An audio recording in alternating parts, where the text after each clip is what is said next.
สบายดีทุกคนเนาะมื้อนี้พบกับ DK นำโน้นึงเนาะมื้อนี้เป็น EP ที่4เนาะ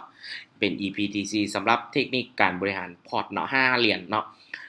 ปัจจุบันนี้พอร์ตเฮาก็ได้เติบโตขึ้นมาอยู่43.6เหรียญนะทุกคนเนาะทั้งนี้ทั้งนั้นเนาะทุกๆการลงทุนมีความเสี่ยงเนาะบ่แนะนำหรือว่าซักซ้วนให้ไผมาลงทุนเนาะไผที่บ่ชอบเนื้อหาเนาะเกี่ยวกับการเทรดการลงทุนมันให้ปัดเลื่อนผ่านได้เลยเนาะทุกคนเนาะคลิปนี้เนาะลงไว้เป็น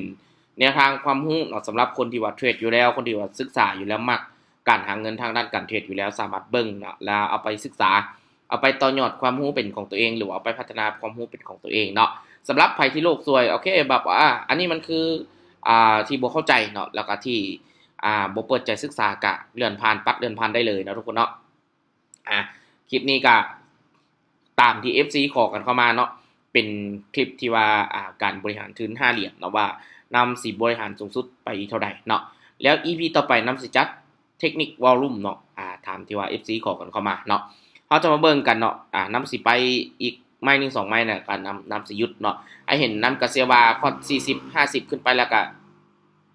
หลายคนคงจะบริหารขึ้นไปเองได้แล้วแหละเนาะเพราะว่าเริ่มจาก5เหรียญขึ้นมา40 50เหรียญก็เชื่อว่าหลายคนก็คงสิบริหาร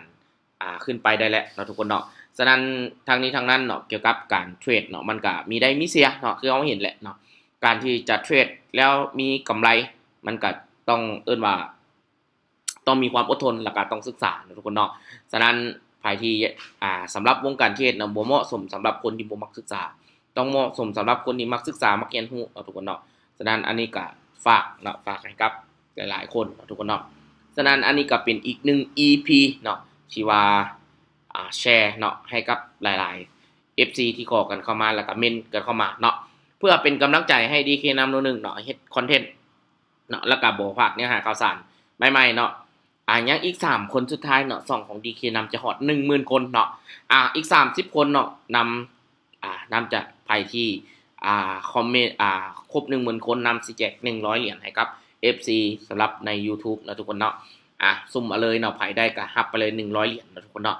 ทั้งนี้ทั้งนั้นเนาะทุกๆการลงทุนมีความเสี่ยงบ่แนะนำหรือว่าสักส่วนไผมาลงทุนเนาะก็คือเฮาเห็นเนาะว่าโอเคเนาะอินดิเคเตอร์ที่นำใช้วันนี้จะเป็นวิลเลียมเปอร์เซ็นต์เนาะหลายๆคนจะเห็นหลากหลายมุมมองเนาะในการเทรดมีได้มีเสียเนาะคนที่ติดตามสตอรี่ของนำแท้ๆเนาะในตลอดระยะ7ปีที่ผ่านมาจะเข้าใจเนาะว่าโอเคเนาะนำเนี่ยเนาะบ่ได้เทรดแต่กระดานเดียวเนาะแล้วนำก็เทรดโดยความรู้จริงๆเนาะแบบนี้เป็นต้นเนาะฉะนั้นอันนี้ก็เป็นเหตุผลที่แบบเป็นอย่างนำถึงบายสังเกตเนาะก็เพราะว่าอินดิเคเตอร์เนาะส่วนหลายเนาะสังเกตการเดินเงินของนำจะปรับขึ้นตามวงเงินเนาะทุกคนเนาะก็มาลุ้นนำกันเนาะทุกคนเนาะถ้าวินแม่นี้ก็สิหยุดเนาะก็คิดว่าพอร์ตมันก็มาไกลแล้วเชื่อว่าหลายคนน่าจะไปต่อได้ละนะทุกคนเนาะโอเคสวยเนาะพอร์ตก็จาก5เหรียญเนาะมาสู่54เหรียญจุด33เนาะนำเชื่อว่าหลักการบริหารต่อไปนี้ก็ทุกคนน่าจะบริหารกันเองได้แล้วแหละเนาะทุกคนเนาะเชื่อว่าคือสิทุกคนก็สิเทรดแล้วมีกำไรเนี่ยอันนี้ก็เป็นสเตตเมนต์ย้อนหลังนะทุกคนเนาะคือนำงบหลายงบน้อยบ่สำคัญเนาะอยู่ที่ความรู้เนาะว่ากันไว้เท่านี้แล้วพบกัน EP ต่อ